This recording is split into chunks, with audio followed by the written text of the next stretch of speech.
सूत्रों के मुताबिक जो खबर हम तक आ रही है वो हम आप तक लेकर आते हैं। दिल्ली की केजरीवाल सरकार में 2 नए मंत्री बनाए जाएंगे। जल्द हो सकता है नए मंत्रियों के नामों का ऐलान। नए मंत्रियों के बारे में आपको बता दें कि नियुक्ति में थोड़ा वक्त लग सकता है। मनीष सिसोदिया और सत्येंद्र जैन के इस्तीफे राष्ट्रपति से मंजूर होकर आए, उसके बाद ही नए मंत्रियों की नियुक्ति की जाएगी।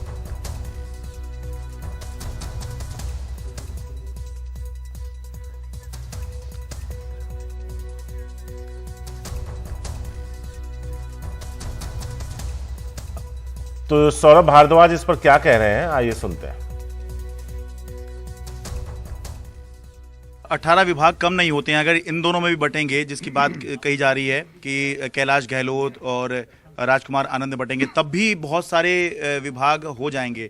और क्या 2 जो ये पद हैं ये खाली रहेंगे, जो कैबिनेट मंत्री के पद हैं? देखिए, मेरे को जो जानकारी है, पार्टी 2 नए चेहरों को भी मंत्रिमंडल के अंदर जो है मुख्यमंत्री जी लेंगे। अच्छा। और फिर जो है इनको डिस्ट्रीब्यूट करेंगे। तो ये कब तक होने की संभावना है, 2 नए चेहरे जो आप कह रहे हैं? देखिए, ऐसा कोई टाइमलाइन नहीं है, मगर कोशिश है कि ये हो जाए जल्दी। अच्छा,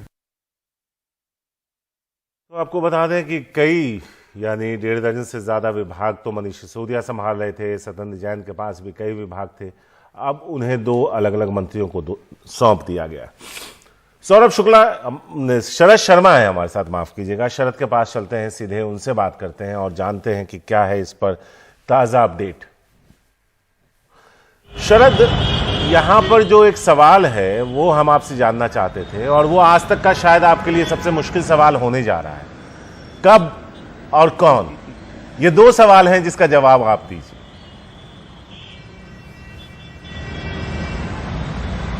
शारिक, देखिए, अभी चर्चा चल रही है कि मुख्यमंत्री इन नामों की सिफारिश उपराज्यपाल को कब भेजेंगे, क्योंकि अभी एक टेक्निकल समस्या है। मुख्यमंत्री ने तो मनीष सिसोदिया और सत्येंद्र जैन के इस्तीफे स्वीकार कर लिए हैं, लेकिन उसके बाद में ये जो फाइल है एलजी को जाती है, एलजी से राष्ट्रपति को जाती है, राष्ट्रपति मंजूर करके एलजी को भेजेंगे और वापस फिर जो है ये फाइल सीएम के पास आएगी और ये इन्फॉर्म होगा कि ये सीट खाली हो गई है। तो टेक्निकल ये समस्या है, इसलिए अभी ये कहना कि कब होगा तो ये तो थोड़ा सा अभी समय लगेगा, ये होते होते होगा। लेकिन 2-4 नाम जरूर चल रहे हैं। 2 सीटों के लिए 4 नाम जो हम अगर कह सकते हैं कि चर्चा में हैं। तो सबसे आगे जो नाम है वो है सौरभ भारद्वाज का। सौरभ भारद्वाज अरविंद केजरीवाल की पहली सरकार में मंत्री बने थे और उसके बाद में अभी वो दिल्ली जल बोर्ड के उपाध्यक्ष हैं। दूसरे नाम की चर्चा हो रही है आतिशी की। आतिशी ने मनीष सिसोदिया के साथ में शिक्षा पे बहुत काम किया और इससे पहले वो एडवाइजर रही हैं मनीष सिसोदिया की शिक्षा के विभाग में, तो उनका नाम बहुत तेजी के साथ चल रहा है। साथ में दिलीप पांडे हैं जो कि शुरू से आंदोलन के समय से अरविंद केजरीवाल के साथ हैं और विधायक हैं तिमारपुर के। दुर्गेश पाठक बहुत करीबी माने जाते हैं और अब विधायक बन गए हैं। वो राजेंद्र नगर से संगठन के में काफी बड़ा मुकाम उनको हासिल है। लेकिन ये अभी देखना है कि कौन लोग सरकार में जाएंगे, कौन लोग संगठन संभालेंगे, क्योंकि सारे लोग तो सरकार में भी नहीं जा सकते। फिर पार्टी कौन संभालेगा, क्योंकि मनीष सिसोदिया भी अब यहाँ पर नहीं है। तो कुछ देर में हो सकता है या थोड़ा समय लग सकता है जब ये नाम फाइनल हो जाए और मुख्यमंत्री किस नाम की सिफारिश करते हैं वो जल्द हम अपने दर्शकों तक लेकर आएंगे। शरद, अगर हम केंद्र में देखें, मोदी सरकार में जिसका नाम चलता है वो कभी बनता नहीं है, वो कट जाता है। क्या यहाँ जो नाम चल रहा है उसी के नाम पे मुहर लगने की है या यहाँ केजरीवाल का पैटर्न क्या है? हाँ, देखिए, पंजाब में तो बिल्कुल यही हुआ था कि जिन नामों की चर्चा थी उनमें से कोई बन ही नहीं पाया था। यहां तक कि विधानसभा अध्यक्ष भी वो नहीं बना जिनके बहुत सारे नामों की चर्चा की गई थी, उनमें से कोई भी विधानसभा अध्यक्ष तक नहीं बना। लेकिन ये देखना है कि दिल्ली के अंदर अभी काम करना है। G20 तो है ही, दिल्ली का बजट भी पेश होना है और यही नहीं है कि अब ये दिल्ली के अंदर काम ऐसे करना है ताकि जब 2025 में चुनाव आए तो फिर क्या कहकर जो है वोट मांगे जाएंगे।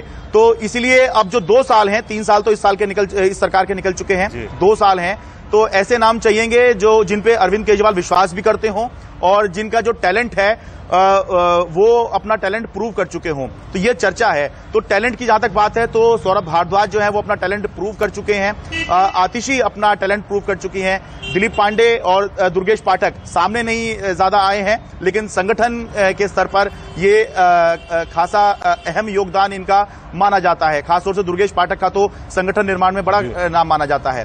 तो थोड़ा इंतजार करना होगा कि क्या पंजाब जैसा ही अनाउंसमेंट होता है कि बिल्कुल ही सब चौंक जाते हैं, या फिर इन्हीं नामों में से जिसमें से हम चर्चा कर रहे हैं कि यही सबसे आगे दिख रहे हैं और यही मंत्री के लिए फिट दिखाई दे रहे हैं, यही नाम होते हैं। तो थोड़ा सा इंतजार करना होगा क्योंकि थोड़ी टेक्निकल इसमें समस्या है, लेकिन यह भी हो सकता है कि मुख्यमंत्री इन नामों की सिफारिश जल्द कर दें ताकि जल्द नए मंत्री सरकार में आए और जो 14 विभाग 2 मंत्री संभाल रहे हैं उनके ऊपर जो लोड है वो थोड़ा कम हो सके, और जो 2 सीटें खाली पड़ी हैं दिल्ली के अंदर वैसे ही मंत्री जो है वो कम बनते हैं क्योंकि 10% का ही यहां पर मंत्रिमंडल हो सकता है, तो ये सीट भी खाली कोई छोड़ना नहीं चाहेगा।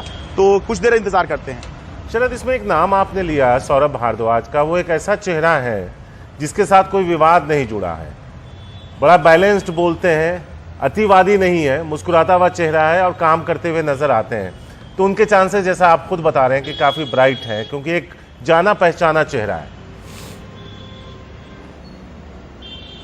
बिल्कुल सौरभ भारद्वाज में से जैसे कि बता रहा था 2013 में ही मंत्री बन गए थे, लेकिन उसके बाद सरकार चली गई और उसके बाद उनको मौका नहीं मिल पाया। लेकिन पिछले कुछ दिनों में उन्होंने अपनी उपयोगिता जो है सिद्ध करके दिखाई है और ये दिखाई दिया है कि जहां पार्टी का बचाव करना है, पार्टी का पक्ष रखना है, जहां मुश्किल सवाल हैंडल करने हैं, उसमें किस तरह से शांति के साथ कितने मुश्किल और गर्म सवालों को हैंडल किया जा सकता है, इससे किसी प्रवक्ता या पैनलिस्ट की योग्यता पता चलती है। तो वो सौरभ भारद्वाज की दिखाई देती है। लेकिन अकेला यही एक पैमाना भी नहीं हो सकता, ये भी बात है कि ये तो क्या मतलब अभी चर्चा कर रहे हैं कि ये इन्होंने अपने आप को प्रूव किया है, लेकिन और बहुत से लोग हो सकते हैं जिन्होंने अपने आप को प्रूव किया हो। अगर हम बात करें संजीव झा 88,000 वोटों से चुनाव जीते थे, कहने को तो वो भी अपनी योग्यता सिद्ध करके आए हैं कि पूरी दिल्ली में बहुत से लोगों को जिन्हें वोट भी नहीं मिले, जितने से वो चुनाव जीत के आए, बुराड़ी से इस बार जीत के आए हैं। तो ये चर्चा के स्तर पर हम बात कर रहे हैं। थोड़ा सा इंतजार करके देखते हैं कि क्या यही नाम है जो जिस पे चर्चा है, जो रेस में आगे माने जा रहे हैं, या कुछ और नाम हो सकते हैं जो मंत्रिमंडल में जिनको जगह दी जाए। शुक्रिया शरद।